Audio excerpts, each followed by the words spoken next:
ngasi mi si matuk ka aga hatlaga thongaga sanaraba ima leibak damakta siba ngamba mina mi shetlaga mang lengsin diriba ahalaman paipo lai guru mai bel silinao bung kwa mahiroi sai now amadi manipur mia amadi manipur ima leibak ko no khonjari Mama the election 2022 da tawbadagi almost sahi mga mapung pharak kadawri sahi mga habisi am sang journey amaghamni aina election lepani haidana khanghugdana karigumba sem saba amatta yawdana manipur gi election lepagi niti niyom amatta indana yawdana follow tawdana khangchong chong thoraga election lepani haidana thorakpa matamda karimta leitaba aibu aigi sagai aigi ireikai aigi kendragi nungsijaraba aigi miyam sing ahlaman isilinaw pai khibi punnamakna maigei khudingmaktagi section khudingmaktagi angamba pangdal thongna selgi mateng potlamgi mateng nungsiba makhal makhagi mamal nairaba support mayam ama pibiraga amukta thokidriba mawongda manipurda Satnabi me am season na dabida on the board lising mariga satrate ki mathakta inabiki ba board lising mariga satrate si manipura malendra paidagi yamba maman yamba board ni haina I ham halongse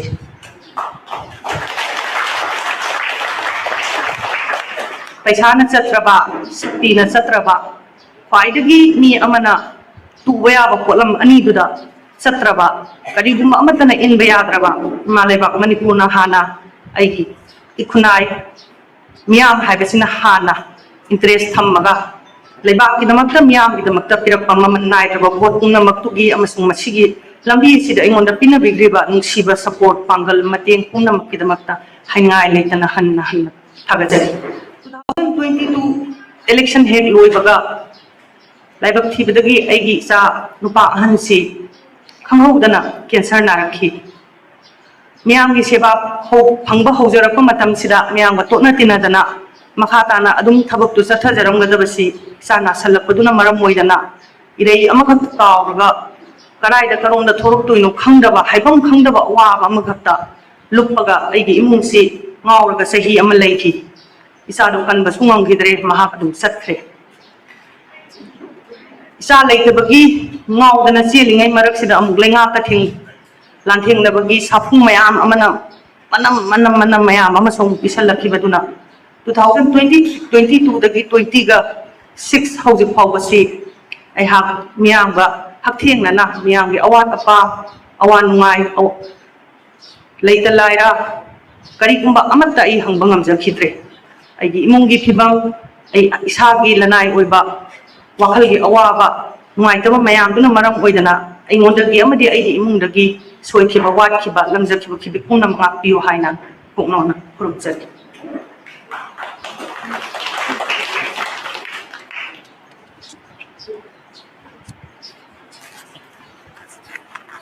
lagliba state assembly election sida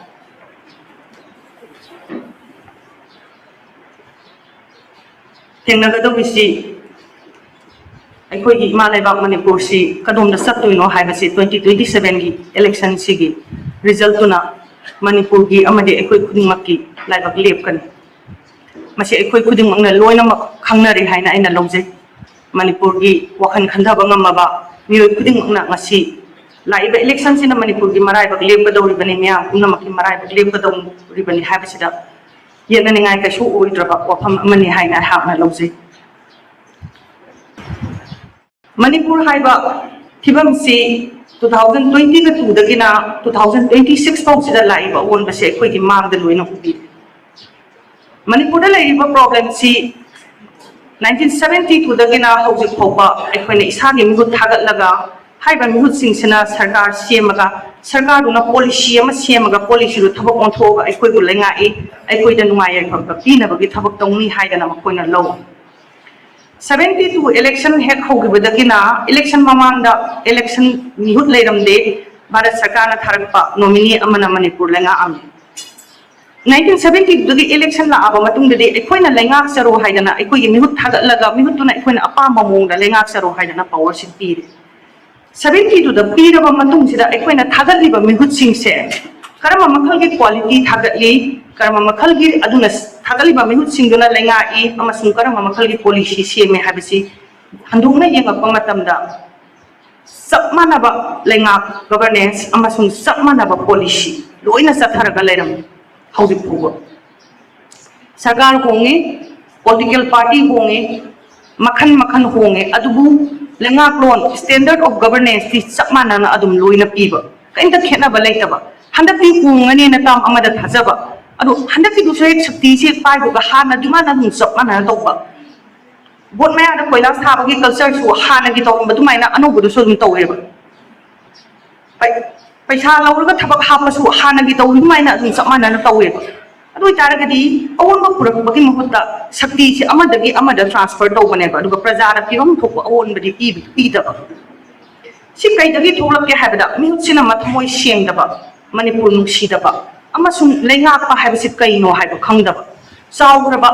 लेबाकदा लेबा मियोय खुदिमक लेंगाकलकदोइनि केंद्रदुना लेबा मियोय खुदिमक लेंगाकलकदोइनि हाइबा मियोयसि अदुकमतिक मरु ओयेबा अखोइगी मियोयसि थमोय सेंगदबा लेबाक नुसीदबा मियाम नुसीदबा अमसुं लेबाकगिदमक्ता खंदबा मियामगिदमक्ता खंदबा मिहुत मयाम अमा अखोइना थागतलगा थम्मुरे अदुना नुसीदबदुइ मथक्ता हैतबा अमसुं यावरे अदु ओइतारगदी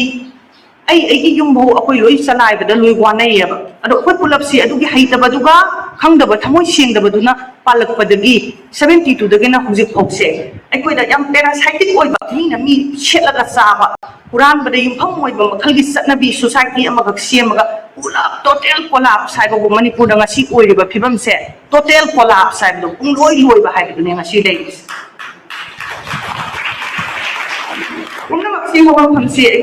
Manipur state assembly state assembly MLA थागले MLA मखादा elected bodies मयाम MLA सरकार सेमे सरकार पॉलिसी सेमे अफब पॉलिसी एडमिनिस्ट्रेशन थबक ओंथोक्तोइबा पॉलिसी दो सी तौर अदु तारगदी मणिपुर अवोनबा पुरके हाइ तारगदी एकोगी लैरिबा फिबम सिदगी थोरके हाइबे तारगदी एकोइना थबक ओइना पांगथोकपा मतमदा इहान हानबदा स्टेट असेंबली हाइबा एकोगी थागतलिबा मिहुतसिंगसे सि मयेक सेंगबा एकोगी असेंगबा थवाइ सिनबा याबा एकोगी दमक्ता सिबा ngamba इमा लेबाकी दमक्ता सिबा ngamba अमसुं लेंगाकपा हाइबसे करम हाइना लेंगाकनी अमसुं फजबा पॉलिसी फजबा गवर्नेंस कमाइना पुरकनी हाइबा खंगबा यामना सेक्शनना थागतपा मिहुत मथौ ताय स्टेट असेंबली सिदगी थबक खुदिंग ओंथोरकदोइनि अदुना असिदा सेंगद्रगैदिदि मखा तारकना तौबदि मचेत मचेत तौरगा मपुन फाबा इफेक्ट लेतना अदुम मांगगा लेगनि अदुनि मणिपुरदा खोइदा लेबिस मपुनदा सोइरे अदुना मखा ताबरा मपुन फाना सेंगबत्पा सुंगमंगमदा लेरिबा ओनबसे पुरकसे हाइ तारगदि स्टेट असेंबली सिदा खोइगी केंद्र ओंथु सिंतम यावना आई मिहुत सिंगसी इमा लेबाक मणिपुर से कयाम नुसी इरेजा सिंगसी कयाम नुसी हाबसे सेटना चेक तौबीबा अमसुं महांगना मिहुत ओइना मिरेक ओइना थुलैसिगी पांडमसे करिनो मरनाई की पैसा तानगे हाइब्रा मरनाई की शक्ति पाइगे हाइब्रा ओ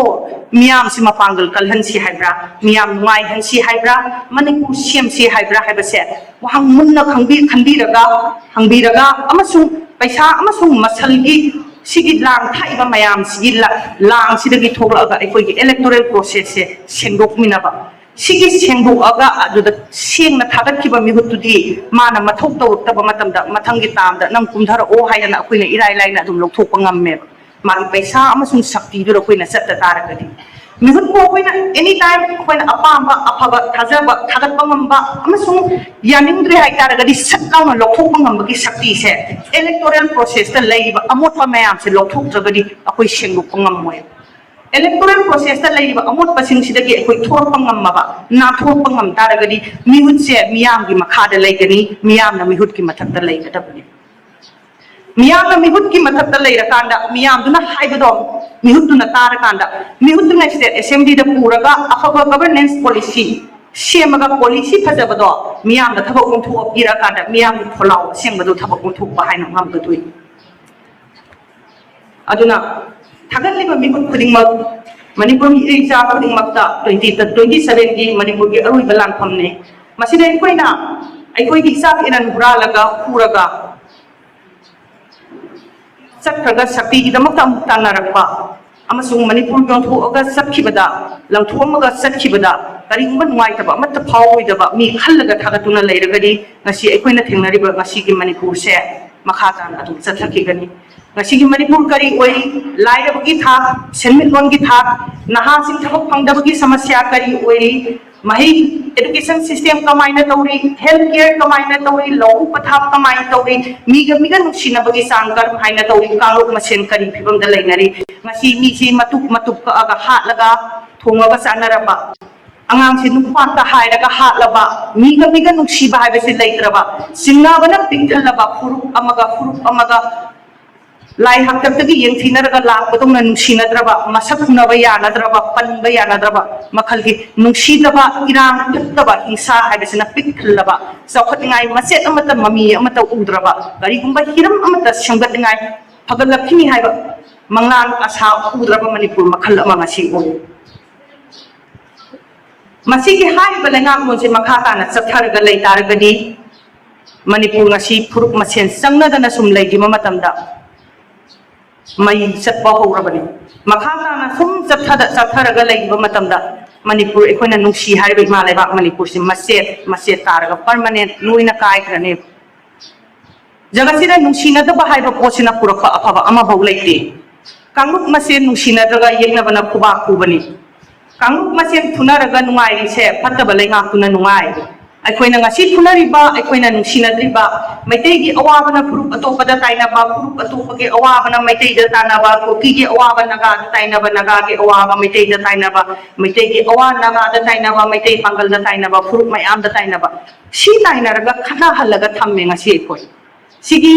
communal loiba kangluk naiba nungsidaba